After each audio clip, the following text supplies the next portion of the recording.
ফুলকপি মাছের ঝোল বাঙালির কার না ভালো লাগে। আজ রান্না করেছিলাম ফুলকপি আলু মাছের ঝোল।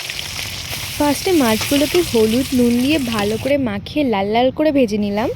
তারপর ভেজে নিলাম আলু, তারপর ভেজে নিলাম ফুলকপিও লাল লাল করে ভেজে নিলাম।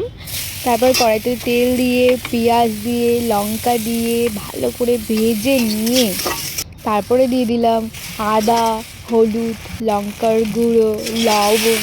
তারপরে এগুলোকে ভালো করে কষিয়ে নিলাম যতক্ষণ না তেল ছেড়ে দেয় এগুলো থেকে।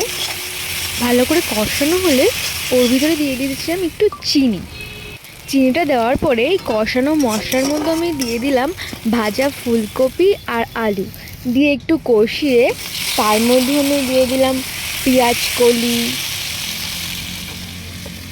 ফুলকপির তরকারির মধ্যে পেঁয়াজ কলিটা দিলে গালে পড়লে বেশ ইয়াম্মি ইয়াম্মি লাগে। অবশেষে কষানো শেষ হলো, তার মধ্যে জল দিয়ে দিলাম, পরিমাণ মতো জল দিয়ে দিলাম।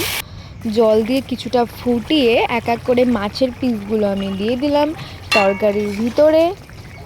মাছ দেওয়ার পরে তরকারিটা কিছুক্ষণ ফুটিয়ে লাস্টে আমি দিয়েছিলাম গরম মশলার গুঁড়ো দিয়ে লাস্টে শেষে আমি দিলাম ধনে পাতা দিয়ে ওপরে ছড়িয়ে গরম গরম সার্ভ করতে হবে ফুলকপি আলু মাছের ঝোল। ভাত দিয়ে গরম গরম মাখিয়ে কিন্তু খেতে খুবই ভালো লাগে। বাঙালির তো সেরা খাবার বলতেই পারেন, আমার তো সেই লাগে।